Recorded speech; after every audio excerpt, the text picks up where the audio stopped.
Hello guys, कैसे हैं आप सब। मैं सी रोहित सेठी। आज के इस वीडियो में आपको एक बहुत इंपॉर्टेंट अकाउंटिंग स्टैंडर्ड करवाने वाला हूं जिसका नाम है लीजेस यानी कि अकाउंटिंग स्टैंडर्ड 19। तो चलिए विदाउट वेस्टिंग टाइम शुरुआत करते हैं आज का वीडियो। तो चलिए गाइस शुरुआत करते हैं अकाउंटिंग स्टैंडर्ड 19 यानी कि लीजेस की। और लीजेस में हमें सबसे पहले समझना है लीज एग्रीमेंट क्या होता है। तो लीज एग्रीमेंट एक कॉन्ट्रैक्चुअल अरेंजमेंट होता है जहां पर जो लेसर होता है यानी कि जो ओनर ऑफ द एसेट है वो कन्वे करता है, कन्वे बोले तो ट्रांसफर करता है किसको, लेसी को। लेसी वो जो यूजर ऑफ द एसेट होगा। क्या ट्रांसफर किया जाएगा, क्या एसेट ट्रांसफर करी जाएगी? यस, एसेट तो ट्रांसफर करी जाएगी पर एसेट की ओनरशिप नहीं ट्रांसफर करी जाएगी, सिर्फ ट्रांसफर किए जाएंगे उसको राइट टू यूज, यानी कि आप उस एसेट को यूज कर सकते हो थोड़े से पीरियड के लिए, लेकिन उस पीरियड के बदले आपको मुझे देने पड़ेंगे रेंटल्स, जिसको हम बोलते हैं लीज रेंटल, राइट। इसके बाद बात आती है लीज कितनी तरीके की होती है। तो बच्चों लीज होती है दो तरीके की। सबसे पहली लीज होती है ऑपरेटिंग लीज, दूसरी होती है finance lease. Operating lease is a normal lease agreement यानी कि नॉर्मल रेंट एग्रीमेंट, और फाइनेंस लीज देखने में रेंट एग्रीमेंट लगता है बट एक्चुअल में वो रेंट एग्रीमेंट नहीं होता, वो बेसिकली इंस्टॉलमेंट बेसिस पर सेल करी हुई होती है, राइट। अब कैसे बाइफरकेट करें कि वो ऑपरेटिंग लीज है या फाइनेंस लीज है। तो सिंपल सी एक डेफिनेशन है, ऑपरेटिंग लीज वो होती है जो फाइनेंस लीज नहीं होती। अब हमें मतलब समझना है फाइनेंस लीज का। तो फाइनेंस लीज वो होगी जो इन पांच में से कोई भी एक कंडीशन सेटिस्फाई कर देगी। कंडीशन नंबर 1 ये कहती है कि जो लेसी है ना वो उस एसेट की मेजॉरिटी लाइफ को यूज करेगा। इसका मतलब अगर एसेट की लाइफ 10 साल है तो वो 5 साल से ज्यादा उसे यूज करेगा। अगर ऐसा है तो फिर लेसी जो है वो फाइनेंस लीज में माना जाएगा। दूसरी बात, अगर मान लो 5 साल से ज्यादा नहीं यूज कर रहा है, 4 साल यूज कर रहा है, तो उसके पास वो बाउंड होना चाहिए कि वो लास्ट में आके एसेट को खरीदेगा, यानी कि उसको खरीदना ही पड़ेगा एसेट में लीज एग्रीमेंट खत्म होते ही। तो अगर ऐसा है तो वो भी फाइनेंस लीज ही मानी जाएगी। चलिए अब बाउंड भी नहीं है, अब 5 साल से ज्यादा लाइफ भी नहीं है, यानी कि मेजर लाइफ कवर नहीं हो रही है, तो फिर उस केस में क्या होगा? तो उस केस में अगर उसके पास कोई ऑप्शन है बाय करने का तो भी वो फाइनेंस लीज ही मानी जाएगी, यानी कि ऑप्शन भी नहीं होना चाहिए। ठीक है जी, डन। ये तीनों नहीं है, क्या इसके अलावा और कंडीशन है? यस, दो कंडीशन और है। एक कंडीशन ये कहती है कि एसेट की लीज रेंटल्स की और सैल्वेज वैल्यू की, यानी कि लेसी लेसर को जितने भी पैसे देगा यानी कि लीज रेंटल, और लास्ट में आके जो एसेट की वैल्यू बच जाएगी जिसको हम सैल्वेज वैल्यू बोलते हैं, उन सबकी प्रेजेंट वैल्यू निकाली जाएगी, यानी आज की वैल्यू। अब हमने क्या देखा, 10 साल में वो उसको पे कर रहा है आज की वैल्यू जितना। अब एक बात बताइए, अगर वो एसेट की वैल्यू जितना ही उसे 10 साल में पे कर देगा तो इसका मतलब उसने एसेट ही खरीद ली, उसने एसेट को पूरी तरीके से यूज कर लिया। तो इसका मतलब प्रेजेंट वैल्यू जो होनी चाहिए लीज रेंटल की और सैल्वेज वैल्यू की, वो ज्यादा या इक्वल होनी चाहिए fair value of the asset. अगर ऐसा है तो वो फाइनेंस लीज बनेगी। और लास्ट कंडीशन ये कहती है कि उस एसेट का यूज सिर्फ और सिर्फ लेसी कर सकता है और किसी के यूज की नहीं है वो एसेट, तो भी वो फाइनेंस लीज कहलाएगा। अगर इन पांचों में से एक भी कंडीशन सेटिस्फाई नहीं होती है तब वो जाकर बनती है ऑपरेटिंग लीज। अब ऑपरेटिंग लीज और फाइनेंस लीज में हमें डिफरेंशिएट करना ही क्यों है? तो ऑपरेटिंग लीज की अकाउंटिंग अलग होती है, फाइनेंस लीज की अकाउंटिंग अलग होती है। ऑपरेटिंग लीज की अकाउंटिंग नॉर्मल रेंट एग्रीमेंट की तरह होती है। जैसे मैं लीज रेंटल पे कर रहा हूं तो मैं एंट्री पास करूंगा लीज रेंटल टू बैंक, मैं लेसी की बुक्स में बात कर रहा हूं। लेसी की एंट्री पास करेगा लीज रेंटल टू बैंक और फिर लीज रेंटल को डाल देगा पीएनएल में, यानी कि PNL account debit to lease rental. यही बात करेगा लेसर की बुक्स में, तो लेसर रेंट रिसीव करेगा तो एंट्री पास करेगा bank account debit to lease rent, और उसके बाद वो लीज रेंट को पीएनएल में डाल देगा तो एंट्री पास कर देगा lease rental account debit to PNL account, right. लेकिन आपको एक बात समझनी है, मान लीजिए अगर 3 साल तक लीज रेंटल आ रहे हैं, पहले साल 10, दूसरे साल 20, तीसरे साल 30, तो वो कहते हैं ना, लीज रेंटल एसएलएम बेसिस पे पीएनएल में जाएंगे, यानी कि अब इन तीनों को प्लस करो, 10, 20 और 30, 60,000 डिवाइडेड बाई 3 करिए 20,000। आप पीएनएल अकाउंट में हर साल 20-20 हजार डालेंगे, चाहे आप ज्यादा पे कर रहे हैं चाहे आप कम पे कर रहे हैं, चाहे आप ज्यादा रिसीव कर रहे हैं चाहे आप कम रिसीव कर रहे हैं। अब मुद्दा यह आता है अगर मैं ज्यादा पे कर रहा हूं तो अगर आप ज्यादा पे कर रहे हैं तो रेंट पेड इन एडवांस कहलाएगा, अगर आप कम पे कर रहे हैं तो आउटस्टैंडिंग रेंट कहलाएगा। लेसर की बुक्स में वहीं पर अगर आप ज्यादा रिसीव कर रहे हैं तो रेंट रिसीव्ड इन एडवांस कहलाएगा, और अगर आप कम रिसीव कर रहे हैं तो अक्रूड रेंट कहलाएगा। तो हमें लीज रेंट को पीएनएल अकाउंट में एसएलएम बेसिस पे डालना होता है, या फिर दूसरा तरीका सिस्टमैटिक एलोकेशन। सिस्टमैटिक एलोकेशन होता है यानी कि जिस रेशो में आपका कैरिंग अमाउंट है ना, आपकी एसेट का कैरिंग अमाउंट है। कैरिंग अमाउंट क्या होता है? एसेट की कॉस्ट में से आप डेप्रिसिएशन माइनस कर दीजिए, तो जो भी आपका कैरिंग अमाउंट आएगा ना हर साल का, उस रेशो में आपने उसे ट्रांसफर करना है, कहां पर? पीएनएल अकाउंट में, दैट्स इट, राइट। अब मुद्दा आता है फाइनेंस लीज का। ऑपरेटिंग लीज तो बहुत सिंपल था, मुद्दा है फाइनेंस लीज का। और फाइनेंस लीज को अगर रिवाइज करना है तो सबसे पहले कुछ टर्म समझनी पड़ेंगी, जिसमें से सबसे पहली टर्म है एमएलपी। एमएलपी बोले तो minimum lease payment. Minimum lease payment का मतलब यह है कि लेसी लेसर को इतना अमाउंट तो देगा ही देगा, तो उसको हम क्या कहते हैं? एक तो लीज रेंटल देगा, तो सारे लीज रेंटल प्लस कर लेंगे, प्लस जीआरवी देगा। Now what is GRV? GRV stands for guaranteed residual value. मान लो लेसी ने बोला कि भाई मैं तेरे को हर 5 साल में हर साल तेरे को 10,000 रुपए दूंगा और 5 साल तक दूंगा, तो 50,000 हो गए। और अगर तू चाहेगा तो मैं तुझसे 10,000 रुपए में लास्ट में और पे करके एसेट खरीद लूंगा। तो इसका मतलब लेसी जो है वो लेसर को कम से कम 60,000 रुपए तो देने को तैयार है।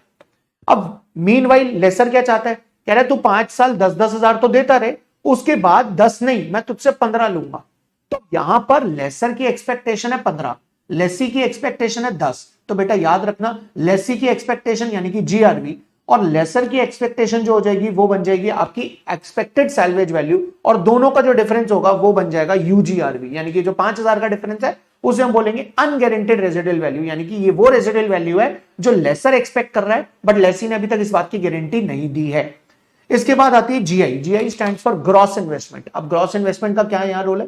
ग्रॉस इन्वेस्टमेंट का रोल है, इन्वेस्टमेंट कौन कर रहा है एसेट में? लेसर, जिसने एसेट खरीदी है। वो क्या इन्वेस्टमेंट कर रहा है? उसको लीज रेंटल आ रहे हैं, जीआरवी आ रहा है, साथ साथ यूजीआरवी भी आ रहा है। तो ये टोटल मिलाकर जो होगा वो बन जाएगी उसकी ग्रॉस इन्वेस्टमेंट। फिर आती है नेट इन्वेस्टमेंट। नेट इन्वेस्टमेंट होगी आपकी ग्रॉस इन्वेस्टमेंट की प्रेजेंट वैल्यू। इन शॉर्ट बात करें तो आज की एसेट की रियल वैल्यू क्या होगी? वो होगी आपकी नेट इन्वेस्टमेंट। और नेट इन्वेस्टमेंट और ग्रॉस इन्वेस्टमेंट में जो भी डिफरेंस होगा वो बन जाएगी हमारी फाइनेंस इनकम।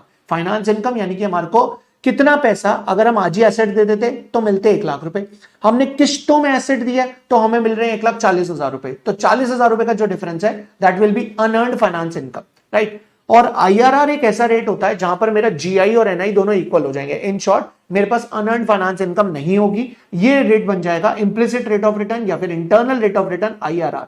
और अगर क्वेश्चन में आईआरआर गिवन ना हो तो हम इंक्रीमेंटल बोरोइंग रेट यूज कर सकते हैं उसके बदले। अब अगर हम बात करें एंट्रीज के बारे में तो एंट्रीज इसकी समझना बहुत इंपॉर्टेंट है।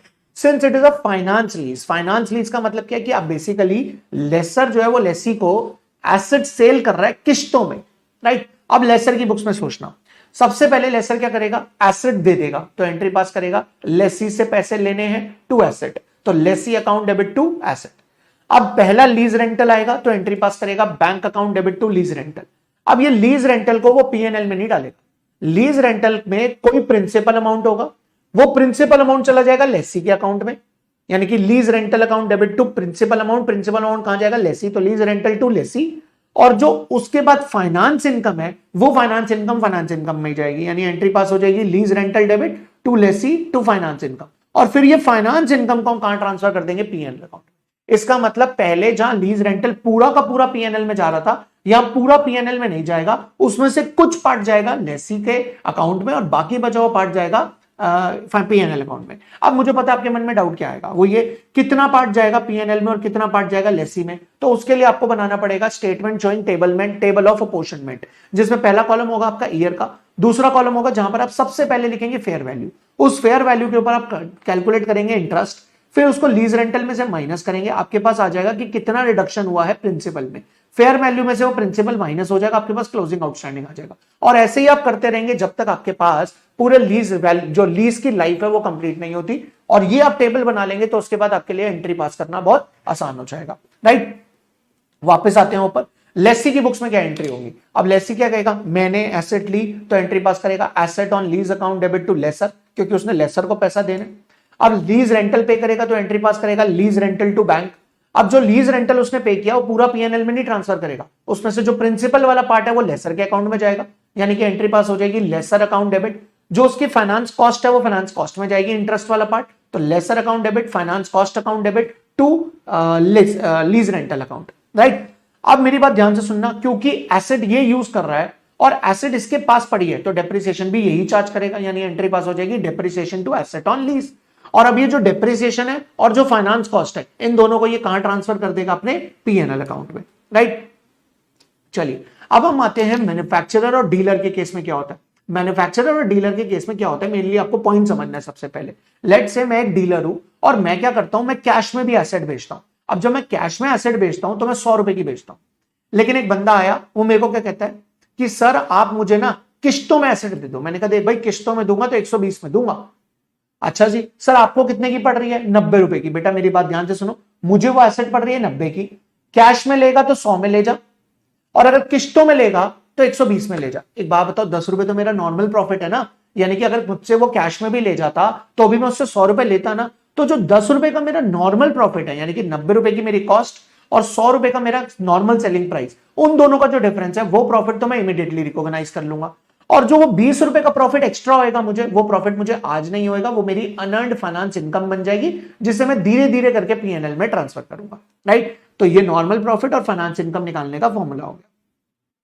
अब बात आती है सेल और लीज बैक। ये बहुत इंपॉर्टेंट कॉन्सेप्ट है, इसे ध्यान से रिवाइज करना। सेल और लीज बैक का मतलब क्या होता है? मैं ओनर ऑफ द एसेट था, मैंने एसेट को सेल कर दिया और वापस उससे लीज पे ले लिया। अब मेरी बात को समझना ध्यान से, अगर मैंने उसे सेल किया तो सेल करने पर अगर मुझे लॉस हुआ है और मैंने वापस लीज पे ले लिया, अब मुझे यह देखना है कि जब मैंने वापस लीज पे लिया तो वो कौन सी लीज है, फाइनेंस लीज है या ऑपरेटिंग लीज है। अगर फाइनेंस लीज है तो क्या ट्रीटमेंट होगा, पहले वो समझते हैं। मैंने सेल किया, वापस लीज पे लिया और वो लीज फाइनेंस लीज है। अब दोबारा से, मैंने सेल किया प्रॉफिट में और वापस लीज पे लिया और वो लीज फाइनेंस लीज है, तो उस प्रॉफिट को पीएनएल में ट्रांसफर नहीं करेंगे, उस प्रॉफिट को धीरे धीरे पीएनएल में ट्रांसफर करेंगे जैसे जैसे मैं उस एसेट पे डेप्रिसिएशन लगाता रहूंगा। यानी कि जो एसेट मैंने लीज पर ली है, फाइनेंस लीज पर, जिस रेशो में, जिस रेट पर मैं उस पर डेप्रिसिएशन लगाऊंगा ना, उसी रेट पर मैं प्रॉफिट को ट्रांसफर करता रहूंगा पीएनएल अकाउंट पे। परफेक्ट हो गई ये बात। अब दोबारा से समझते हैं, मैंने सेल किया लॉस में और लीज पे ले लिया, फाइनेंस लीज है, लीज पे ले लिया, कौन सी लीज है, फाइनेंस लीज, तो लॉस को मैं इमीडिएटली रिकॉग्नाइज कर दूंगा, लॉस के लिए कोई ऐसी कंडीशन नहीं है। अब आते हैं ऑपरेटिंग लीज वाले पॉइंट पे। मैंने सेल किया और वापस लीज पे ले लिया और इस बार लीज ऑपरेटिंग लीज है, तो अब आपने क्या समझना है, तीन वैल्यूज होती हैं, तीन वैल्यू, इनफैक्ट मैं कहूंगा पहले दो वैल्यू समझो। दो वैल्यू होती है, एक WDV यानी कि जो मेरी बुक्स में है एसेट की वैल्यू है, और एक सेल वैल्यू जितने में मैंने उसे बेचा। इन दोनों के कहीं बीच में आई एक फेयर वैल्यू, यानी कि जितने में वो बिकनी चाहिए थी। अब WDV और फेयर वैल्यू के बीच का जो भी डिफरेंस होगा, चाहे वो प्रॉफिट है या लॉस, इमीडिएटली रिकॉर्ड हो जाएगा। और फेयर वैल्यू और जो आपका सेल्स वैल्यू है, इन दोनों के बीच का जो डिफरेंस है उसे हम SLM बेसिस पे रिकॉर्ड करेंगे। सिंपल सी एक बात है, दोबारा से बताता हूं। सेल किया और वापस लीज पे लिया, लेकिन जो इस बार लीज पे लिया वो ऑपरेटिंग लीज है। अब अगर वो लीज पे जो लिया वो ऑपरेटिंग लीज है, तो आपने क्या करना है, दो तीन वैल्यू ढूंढनी है, सेल्स वैल्यू, फेयर वैल्यू और WDV।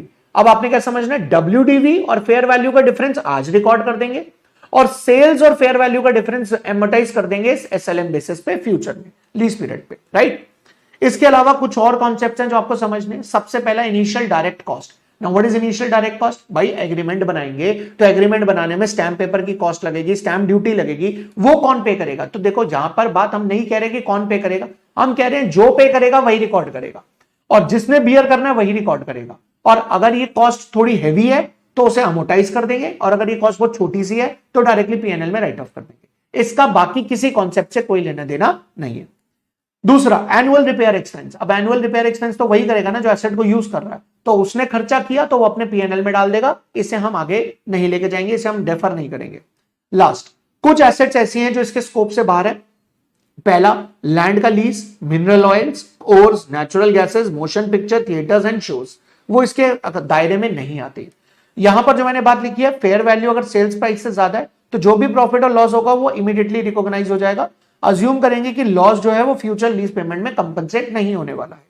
राइट, अब हम यहां पर आते हैं, IRR का फॉर्मूला समझते हैं। IRR का फॉर्मूला क्या हो जाएगा? IRR का फॉर्मूला होगा हमारा lower rate plus NPV at lower rate divided by NPV at lower rate minus NPV at higher rate into higher rate minus lower rate. ये एक इंटरपोलेशन टेक्निक से या फिर यूनिटरी मेथड से आप कह सकते हैं ये फॉर्मूला बनाया गया है। और आई होप लीजेस का पूरा अकाउंटिंग स्टैंडर्ड आपको क्लियर हो गया होगा, और अगर कोई डाउट है तो आप कमेंट सेक्शन में कमेंट करके पूछ सकते हैं। राइट, मिलते हैं नेक्स्ट वीडियो में। इस वीडियो को शेयर करें, लाइक करें और हमारे चैनल को सब्सक्राइब जरूर करें। ठीक है जी, bye bye, take care, next video में मिलते हैं।